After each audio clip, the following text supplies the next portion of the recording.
Hi everyone, we're now with Dr. Dooley, Vice President of Student Life. Could you tell us a little bit about your journey to get here and exactly what your role is? Sure, absolutely. So I'm Vice President for Student Life.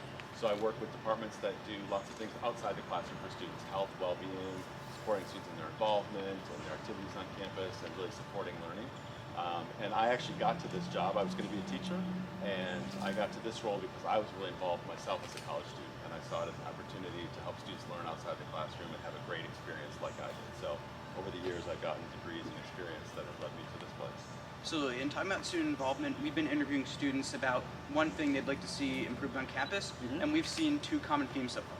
Many people would like to see Quohan open up for breakfast, maybe on weekends, and the other thing is many people would like to see the Elon late nights go back to the original hours. Are these two possible enhancements that might be able to come back one day? So Zach, I would say that anything is possible, and so continuing to advocate for your experience and telling people what you think about things. I'm actually surprised when you ask people what their number one thing is that they wanted to have you fix. It was not parking, so which we did make some changes this year. So it goes to show you that sometimes we'll hear what students' experiences are, and we make some changes and adjustments over time. So I'm not directly responsible for dining services, so I can't tell you what's fully possible. I know that they do try to maximize the resources that are available through meal plans and try to have things available for students on campus. I always encourage students to go to the menu dining hours, and you can set that on your phone so you can see what's open at any point in time. And even if it's not the dining hall that's right next to you, there are things open on the weekend that I know you can get food here at Elon. So. Absolutely. And another thing that has been on many people's minds is the Elon Queens merger.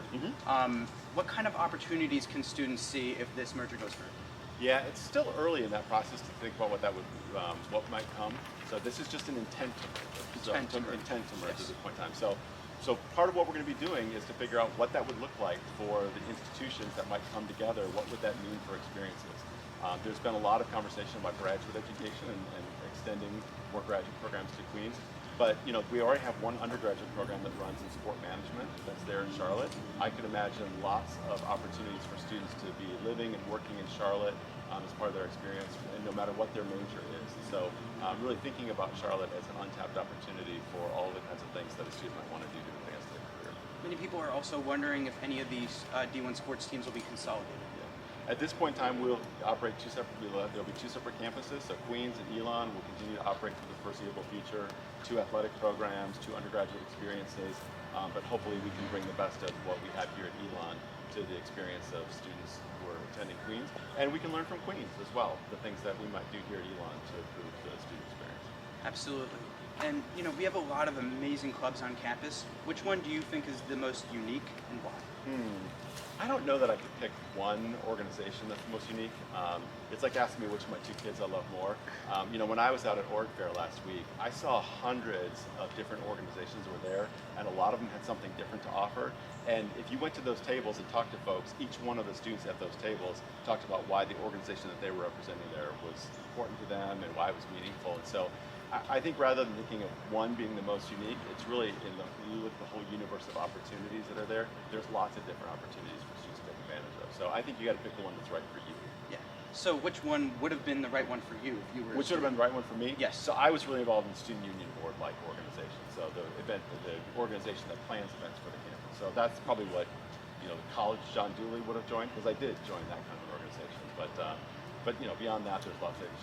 That day was my first engagement with the American Chemical Society, and I was making liquid nitrogen ice cream. I had never poured liquid nitrogen into the ice cream ingredients before, but it was kind of fun to experience that. Sounds like an amazing experience. I would definitely love to do something like that. Yeah. And all you got to do, Zach, is like all of those organizations that were at Org Fair last week are also on Phoenix Connect. Absolutely. And you can go to any one of those sites. You can see who the officer is. You can email them and say, hey, tell me more. You can look at the events they have coming up. Even if you want to sign up for their list, but you just want to go to an event and see what they're doing.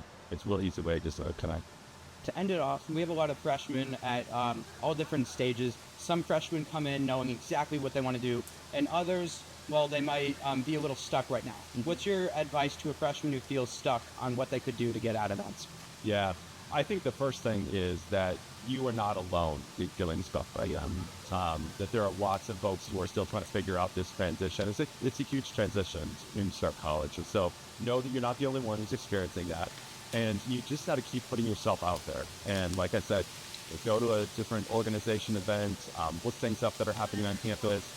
Sometimes it's as easy as sitting next to somebody in class and saying, hey, do you want to go grab lunch after class? Or do you want to grab dinner? Just to keep putting yourself out there. Your university you have right now, your roommate and your floor, it's not the only universal teacher who's here at you. So just keep putting yourself out there, keep sending it back. And if you need help, let us know. Absolutely. Make sure to get out there and do great things. Thanks, Zach. Thank you. Take care. Absolutely.